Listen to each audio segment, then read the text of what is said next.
Joining us for this segment is Whitman Selectman, re-elected Dan Salvucci, and Whitman-Hanson Regional School Committee member, re-elected for the town of Whitman, Fred Small. Gentlemen, welcome to the program. Thank you very much, Kevin. Now, for folks who aren't aware, maybe politically, just a week ago, there was actually a recount for these individuals' seats. Now, they had town election in May, and it was a very close vote for the selectman's race in Whitman, which, if I'm correct, was a difference of 6 votes between Mr. Salvucci and the opposition. And Mr. Small had a close vote, I believe 6 votes as well, with he and his opposition. Gentlemen, when you election day, you're thinking to yourselves, either I'm gonna do really well. I'm gonna either do really well or maybe not so well. But did you ever envision that you were going to have such a close vote? We'll start with you, Dan. No, actually, I thought I was going to do very well, where I have been a selectman for many years, and people know exactly what I'm all about and how I feel and what I contribute to the town. But I guess I was wrong. I guess that my opponent had, I assume, the younger vote, maybe, and they were looking for something different. And I was quite surprised when it was that close. Same with you, Fred. Did you think that it was going to be, a great success, or that you were going to be like, well, at least I was able to hold office for, so many years? Well, I was a little bit surprised in the result. I went in anticipating anything can happen. When you have 4 candidates for 2 seats, everything can get, the votes get diluted, quite a bit. Mr. Scriven, who topped the ticket, is very popular in town, has a good base of support, as was evident in the final vote. So I always felt that he was very safe. Myself, I wasn't sure. It was a matter of, everyone telling me, oh, you've got it, don't worry about it. Then it was close. Then the phone started ringing and people saying, wow, that was real close. If there's another election, I'll make sure I get out this time and vote for you. What does that say about? But what does that say about the town demographics? Do you feel that the demographics of the town have changed over the past few years, Fred? No, and I think it's perhaps, and I'm going to say indicative of Dan's race as well. A lot of people on a beautiful, gorgeous Saturday in May, it wasn't their priority to go out and vote. And, my competitor did a good job of getting out their base. They got people out to the polls. We, perhaps have to look at that. And if there's another election in the future, know that we have to get our people out. I counted, 50, 60 votes or voters, that, Fred, we feel bad.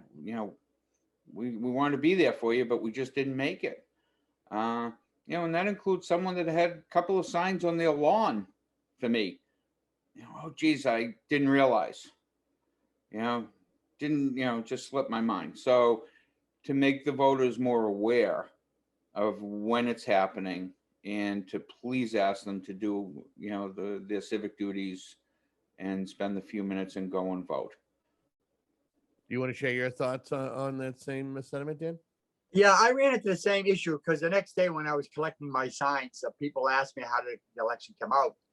I told them, well, I won very slightly by 6 votes at the time. And they said, really? I said, and they would say, I thought it was a landslide. I saw no point in me getting out and voting. I didn't make it. And, and the fact that we had early voting and for the week prior to that and mail-in voting for absentee ballots, I didn't really find that an excuse. My neighbors even said that they assumed that I was going to win, that they didn't need, they chose to do something else on a nice day like that Saturday. They chose to do something different. We only had 914 voters come out and vote.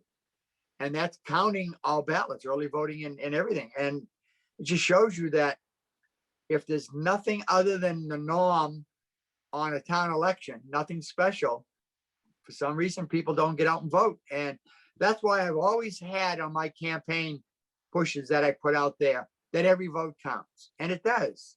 I mean, I've been through this before. The very first time I ran, I won by one vote. And it was a fact that it was the old way of voting where you penciled in, and somebody penciled in my name and then erased it and penciled in my opponent's name, and the computers kicked it out because they didn't erase it good enough. But it was obvious they changed their mind. It was for this person. That doesn't happen with the way we're voting now. Now, when you put it down, the mark, it's with ink and you cannot erase it.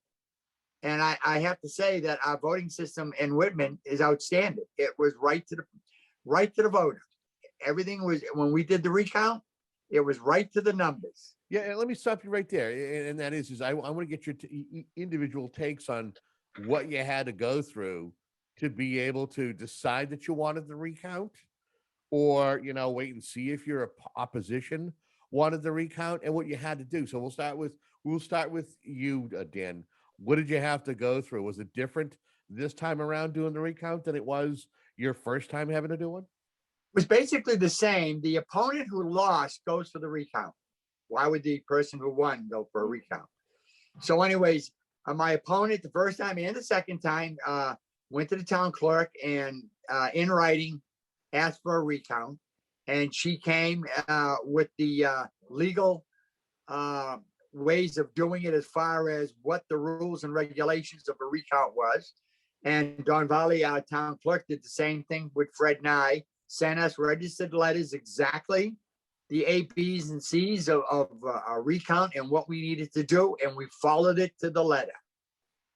I dare say my opponent and Fred's opponent didn't. And I was quite surprised that they just willy-nilly showed up for the recount. So you did not have to go out. Your opposition had to go out, and I believe, if I'm correct me if I'm wrong, gentlemen, they had to get 10 at minimum 10 signatures from each precinct, and I think there's 4 precincts. And Yes. The smart money would say, I'm going to go out and get 20 signatures just in case there's an issue with voter registration. At least you have enough to cover. Maybe 15's enough, but at least have enough so it's plausible to be able to go forward with a recount. That makes sense? That's what happened. And in Fred's case, the person that was called for the recount against him, two of the signatures in one of the even in 2 of the precincts were denied, and there wasn't 10. And so out of the 4 precincts, there was only 2 that could be recounted. Fred, what was that like? Going through the process and finding out that, yes, indeed, your opponent wanted to have the recount, but then after having to go through the process, what happened? Was it only half of the precincts were actually recounted? Yeah, and I don't know exactly, the reasoning. All I know is the letter that I received. But you're entitled to ask for a recount in one precinct. You don't have to have the whole election recounted. And that's the impetus behind 10 signatures. Evidently, for whatever happened, my opponent in 2 of the precincts, they didn't meet the proper standard. So there was only precinct, I think it was 3 and 4 that were recounted. So yeah, I mean, you want to make sure that you have your ducks in a row and your paperwork filed properly. As far as that goes, that, it's the same as when you turn in signatures for your nomination papers. They give you 2 sheets to get 64 signatures. I turned in, I don't know, 75, 85, something like that. You only need 50. You always get more than what you need just in case. And evidently that wasn't done. I do know there was a Facebook posting, I was told, hours before the deadline. you know, is there anybody around from this precinct or that precinct? We need more signatures. And it was 10 days after the election. You know, but I'm not here to critique, Hmm. you know, somebody else's, you know, methods, etc. All I could do is worry about myself. And if folks are just tuning in, we're joined by Fred Small. He has been reelected to the Whitman-Hanson Regional School Committee, and Dan Salvucci, Whitman Selectman, who also has been reelected to another term. So you get word that your opposition wants to do a recount. What do you have to do as an individual on your end? Do you have to show up with representation? Do you need to ask people to be there to kind of be a set of eyes? What happens? Dan, we'll start with you. What did you have to do to get ready for this? Okay, Fred and I basically did the same thing. But anyways, we were asked that we were allowed to have agents there watching the recount. One watching the person who is looking at the ballot and voicing to another agent, another person who was marking on a piece of paper what that person said. And we were allowed to have one person watch each of them to make sure that it was done right. And there was 3 tables, so there's 6 people there. And then we were allowed to have one person at the table where the registrars were recording them and making sure that they were recording them right. As far as like in my race, I could not be one of the agents. I could fluctuate back and forth, looking, watching what they're doing, cannot say anything. Voice, not everything was silent. And the only ones that were able to be there are agents representing us. And of course, Fred and I retained a lawyer to make sure things were done properly, and they were. Fred, what was the process like? What was it like sitting there? How long did the process play out? Was it a long period? Myself, as someone who has had to report on voting, I've had to do recounts, I should say recounts, or do just regular voting. I mean, there is one community in Plymouth County that still does a hand vote. That's the great town of Plimpton. Was it a long process, Fred, or was it relatively quick? I want to say the selectmen's race with the 4 precincts was about an hour and 10, hour and 15 minutes. Yeah. And my race was very similar, a little bit shorter, but there were 4 names that they were, you know, to call off, or 2 names per race. So it was half the precincts, but double the candidates, so to speak. The process, it was a learning experience for me. It was something I had never been through. I will say that, you know, we have a coordinator, so to speak, with our, you know, town committee. And Mr. Eaton was, Greg Eaton is a great guy, coordinated everything for us, or with us, I should say, as far as what to expect, what not to expect, what we needed to do, what we shouldn't do.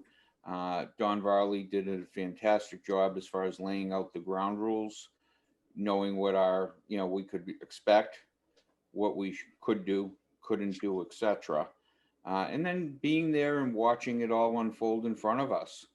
Now the vote tally, it did change slightly, you know, which was surprising. You know, Before we get into that, I want to kind of get what it was like for each of you. I mean, showing up there that day. What's going through your heads? Are you confident that things are going to stand and you might gain, or are you like, yeah, this here we are. Here's for all the marbles, and I'm either continuing on with a lot of the things that we have in the works as our individual board or committee, or it's life goes on. Dan, what was going through your head for for that hour and a half that you had to watch this?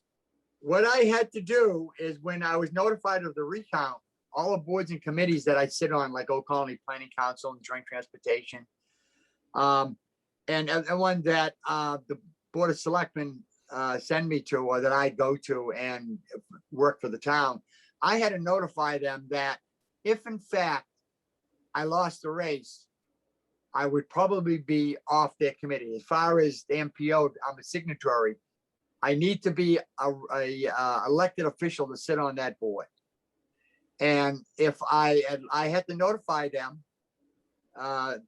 that if in fact I lost, I was off that board. Joint transportation, the same thing. Yep.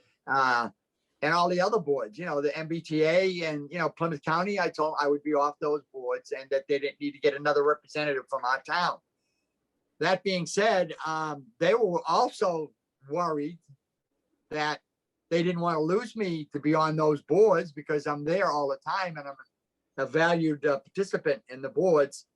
That after the recount, I got email after email saying, how did it come out? How did you do? Are you still on our board? And I was saying yes to them, which I was glad. That's what I was really worried about, because I give so much time for the town, you know, just to represent our town. But Dan, what was going through your head during the recount? Was it strictly that, you know, I have these duties, you know, I have these responsibilities that are built into being, you know, you proudly, you are proud of being a liaison to so many boards, as you've already kind of illustrated. You're a retired individual who you could be enjoying, you know, your retirement by being out on the golf course every day, but you take a lot of pride in serving on different committees, school committees, transportation committees, because that's what you love doing. You love serving the general public. And I know Fred is the same way, where Fred, you may be employed, but you take your job seriously and you take what you do for your community very serious. So what I'm asking you, Dan, was what was going through your head during that hour and a half as you're sitting there going, oh my God, did you have confidence, or were you just concerned like, this doesn't look good? Well, it's funny, when I had the vote, the original vote in front of me on my iPhone, that, you know, the tally that was put out originally. So I knew the numbers in each precinct and the amount of votes for each precinct. And as they were counting them, and, you know, and I would hear my opponent's name, you know, time after time after time, I'm saying, oh my God, wait a minute, what's going on here, right? But then my name would pop up. It was just the way it was. And my biggest thing is when all the votes were tallied, then I would go to the registrar who put it into the computer, right? I wanted to make sure that the numbers that she tallied up in the computer that she told us were exactly what I was seeing on my phone. If it wasn't, what the difference was, plus or minus one for me. I mean, at the time I won by 6 votes.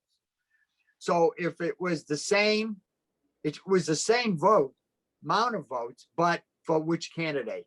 And that's what I was waiting for. And as we were going table by table, looking at the tallies as they added them up, I'm adding them up on my iPhone to see if it matches what was printed as far as when we had election day and they came out. And there was times when I was getting nervous until the last amount of votes were tallied. And the worst part about it is the last one, which was precinct 4, she won handily.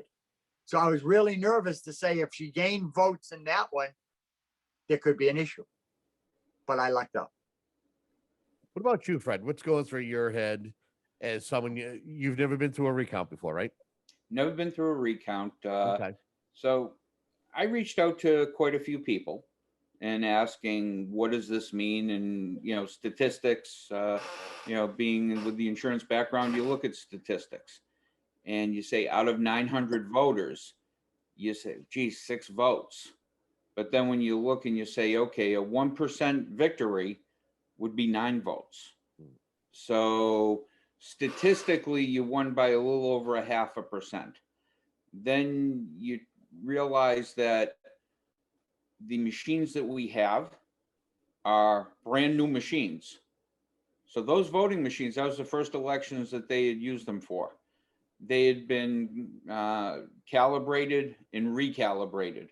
So the machines were up to snuff, so to speak. Then you understand what happened even after the first optical scan. They waited an hour because there were a couple of ballots that they needed to look at by hand, that the machine had picked up something on. The machine was accurate enough to see minor variations. So I felt somewhat comfortable, but it's the will of the voters. And, you know, I learned a long time ago, what you can control, control. What you can't control, you can't control. I felt that I had run, you know, a campaign that tried to show all of my issues, all of the things that were important to me, and tried to convey that to the voters. You'll never satisfy everybody, but I was hoping that I satisfied enough people. And, you know, it was in the hand of, you know, what people intended to vote at that point in time. You know, so that was what was going through my mind as I was watching and seeing, you know, everything unfold in front of me.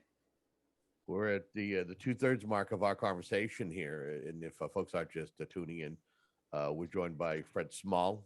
He is a member of the Whitman-Hanson Regional School Committee, and Dan Salvucci, who is a Whitman Selectman. So, Fred, did you pick up any votes? Did you lose any votes?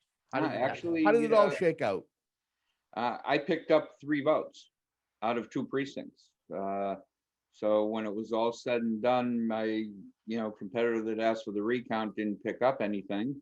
I pulled ahead a little bit further. Okay. So there was that, you know, magic 1% margin that we were just talking about. How about you, Dan? How did you do? Did you pick up votes? Yes, I picked up 1 vote in precinct 1. Apparently, I don't know if it was mail-in ballot or whatever, but somebody had written my name in instead of just circling the circle, wrote my name in and thought that that was enough. So since there was no certain, you know, there's a circle beside the name of the person that is running, didn't circle it in, just wrote my name in and put it in. Of course, the machine kicked it, right? And then when that was challenged, it was brought to the registrars, the elected registrars. Mhm. They looked at it. There's 3 of them. They looked at it and said, that's an obvious vote for me, Dan Salvucci. It went from a blank to a vote for myself. So I picked up 1 vote. And looking at it in retrospect, how do you feel at this date? Again, a week later, how do you feel that the process played out, and how happy are you to be back being sworn in for another term? I was sworn in the night of the election. Sure, I know that. It's whether or not I was, you know, and since I won, I didn't have to be resworn. But I thought Dawn Varley did an outstanding job as that town. She controlled it. The registrars were there. They were very professional, and the people that were counting the votes and recording the votes at each table, very professional. Nobody spoke. You weren't allowed to, and if you had an issue, you raised your hand. And at that point, then the registrars would come over, ask what the issue was, and then both applicants were told what the issue was, and the registrars made the decision, and both applicants, myself and my person who challenged me, either agreed or disagreed on the decision of the registrars. And there was no reason to disagree with the registrars. They were right on the money. They were very professional. Yeah, we have a few minutes left here. One more thing that we want to make sure we mention, but I want to give Fred an opportunity. Now that it's all said and done, give us your thoughts of being reelected and being back on that committee that you enjoy being a part of, and being a very important part of the process. And I never missed a beat. You know, right after the initial election, I do know that the committee reached out to the town, and the town's opinion was, you know, and of course, this is before a recount was requested. You know, Fred won the election.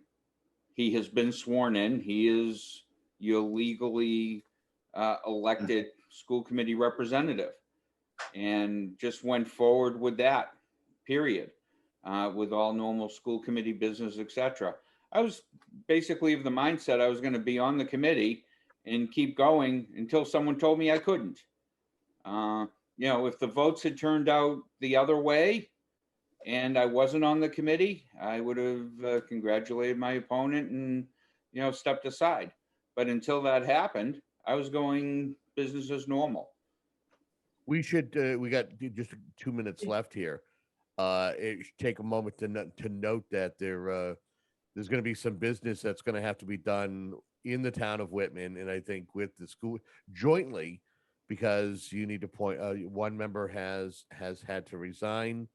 What are the details on picking a new school committee member for the Whitman-Hanson Regional School Committee?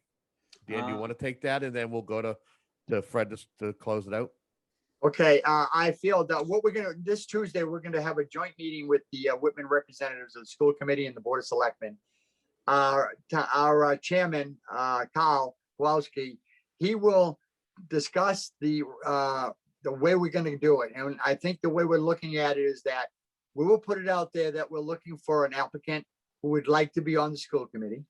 And then they would send a letter to both the board of selectmen and the public school superintendent of the school committee members, right, of their request to be an applicant, to be considered, and sort of a resume of why they feel they could benefit the schools.